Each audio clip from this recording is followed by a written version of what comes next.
हुकूमत ने दित्तियां सन, बीजेपी हुकूमत की कोशिश सी कि इन्हों विड्रॉ कर लिया जाए,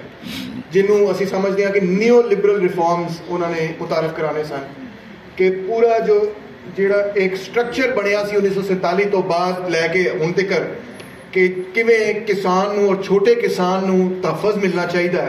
उन्होंने वो तोड़न की कोशिश कर रहे सन। तो बड़ी खूबसूरत और बड़ी लंबी और बड़ी ज़बरदस्त बगावत चली, तुसीं वेखी होनी है, जिहड़ी कि 1 साल तो ज़्यादा किसानों ने टफ टाइम दिता बीजेपी हुकूमत को, उस हुकूमत को जिन्होंने होर कोई टफ टाइम नहीं दे सकता सी, उन्होंने बिल्कुल उन्होंने नाक रगड़ दी। और मैं तुहानूं दस्सां कि वो कामयाब होए। मोदी हुकूमत और बीजेपी ने विड्रॉ किया और क्या साडे तो माई बाप गलती हो गई, किसान भाई तुसीं साडे अन्नदाता है हो, तुसीं दुरुस्त कह रहे हो, तो असीं विड्रॉ कर रहे हैं। कितनी जबरदस्त गल है। उहदे विच इन्नी खूबसूरत शायरी, इनकलाबी शायरी, बगावती शायरी, मौसीकी वगैरह सब कुछ का इजहार होया कि असी सच्ची गल है कि वो सारी कल्चर तो भी महरूम है हाँ कि जो मुजाहमती कल्चर उन्होंने जो मंजर आम से लैके आए, बड़ा ही खूबसूरत कल्चर से। इस हवाले नाल मैं अगले सवाल पे आना, वो एवे कल्चर के हवाले नाल और सोल्यूशन के एतबार नाल। प्यारे साथी तुसीं इधर किधर बैठे से पता नहीं नजर नहीं आ रहे, पिछे ही गए हो। मैं पहली गल तो यह करांगा कि जदों भी मैं कोई एनालिसिस पेश करना, मैं वेख्या इंटरनेट से एनालिसिस होवे किधरे और होवे रही, लोग कहते हैं सोल्यूशन दो, और लोग फौरी सोल्यूशन मांगते हैं कि जिवें मैं कोई जेब च पाया होया तो मैं पावांगा तो सब ठीक। और फिर लोग बड़े आसान किस्म के सोल्यूशन से वल जाते हैं। मिसाल तौर पर इमरान खान आके कह देगा करप्शन बड़ा मसला है जी, बस करप्शन ठीक हो जाएगा, सब ठीक हो जाएगा, सारे कहेंगे सोल्यूशन है, चलो जी चलिए। एनालिसिस जो तक तुहाडा मजबूत और ताकतवर नहीं होएगा तो सोल्यूशन भी तुहाडा उन्ना ही होएगा जिस तरह पीटीआई का सोल्यूशन। एनालिसिस का हकीकत सोल्यूशन ही होता है, उहदे विच गल पोशीदा होंदी है। मिसाल तौर पर मैं तुहानूं दस्सिया कि साडा मॉडल ऑफ डिवेलपमेंट दे विच सब तो वड्डा जिहड़ी मिसटेक हैगी वो हैगी कि असीं गरीब और छोटे किसान की मदद नहीं की, असीं सारे रूरल मॉडल नूं डिवेलप किया है कि जिहड़ा वड्डा जगीरदार हैगा या वड्डा अमीर किसान हैगा या वड्डा जमींदार हैगा उन्होंने असीं फेवर दी। तो सोल्यूशन तो तुहाडे सामने बाजी कि गरीब नूं फेवर दवो, छोटे जमींदार नूं फेवर दो, वो एनालिसिस दे विच मौजूद हैगा। अच्छा, तो तीसरी गल ऐसी कि जी असीं हुण पग क्यों नहीं पाते या असीं धोती या लाचा क्यों नहीं पाते वगैरह। जनाब देखो कल्चर भी जामद नहीं तब्दील होता है, जामद नहीं। साडा तकरीबन 200 साल का एक्सपीरियंस रहा है कलोनीअलिज्म का, कलोनीअल हुकूमत के नाल रहन सहन का, और उस तो बाद न्यू कलोनीअल हुकूमत का वगैरह वगैरह। हुण अगर तुसीं एक्सपैक्ट करोगे कि पंजाबी मूवमेंट जिहड़ी है वो उस कल्चर से वापस चली जाएगी जिहड़ा कि 13वीं सदी च बाबा फरीद के दौर च होंदा सी,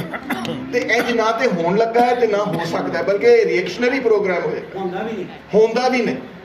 सकाफत तारीख अगे दे वल जाती, पिछे दे वल नहीं आती। उहदे च बहुत सारिया चीज़ां होंदियां ने जिहड़ियां सानूं पसंद होंदियां ने, रहीम ते कई चीज़ां होंदियां ने जिहड़ियां नहीं भी पसंद होंदियां ने। मगर एक मिसाल देंगा जो उस नौजवान नूं जिन्हें बड़ा सोहना सवाल पूछा सी,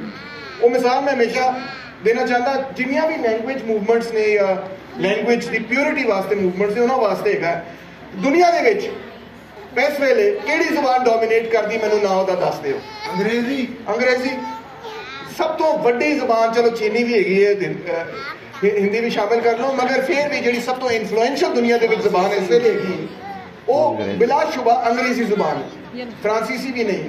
अंग्रेजी बहुत थावां ते फैली हुई है। अगर असी अपने आप को शामिल कर लिए कि मिलियंस ऑफ लोग इंडिया के विच अंग्रेजी बोलते हैं, साढ़े भी मिलियंस अंग्रेजी हायर एजुकेशन हासिल करते हैं, वो सब तो वड्डी जुबान है। हुण शॉकिंग फैक्ट, क्या तुहानूं मालूम है कि जेड़ी अज असी अंग्रेजी जुबान बोलते हैं,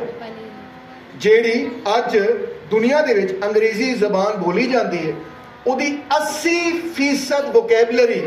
ओरिजिनल अंग्रेजी जुबान की नहीं है। शॉकिंग गल है, उन्होंने सारिया जुबानों तो अल्फाज चुन चुन के अपनी वोकैबुलरी शामिल की, फ्रांसीसी जुबान तो, लैटिन जुबान तो, जर्मन जुबान तो, उर्दू जुबान तो, हिंदी जुबान तो, अरबी जुबान तो, अलजिब्रा वगैरह ये वो कई दुनिया की जुबानों तो उन्होंने अल्फाज हासिल करके अपनी जुबान का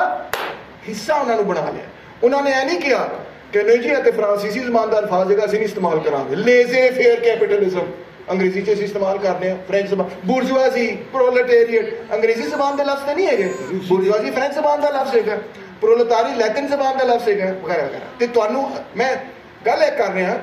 कि सानू लिंग्विस्टिक कल्चरल प्योरिटी दे प्रोग्राम नू नहीं अपनाने की लोड़ बल्कि पंजाब दे विच जिहड़ी डाइवर्सिटी और मौजूदा जिहड़ी डाइवर्सिटी है उन्होंने सैलीब्रेट करने की लोड़ है उहदे विच मेरी भैन भी शामिल है जिहड़ी शायद उर्दू च गल करे या अंग्रेजी च गल करे या सिंधी च करे या बलोची च करे वो भी साडी पंजाब का हिस्सा है और असी साडी जिहड़ी मैं समझना प्रोग्रेसिव पॉइंट ऑफ व्यू है इहदे उत्ते वो है कि सानू इनकलूसिव होने की लोड़ है दूसरी जबानों तो सीखने की लोड़ है अपनी जबान को भी सैलीब्रेट करिए दूजियां भी डाउन ना करिए इनकलूसिव होइए आखिर लेके उन्होंने सवाल सॉरी चलो कमीज गोरा जो शर्ट लिया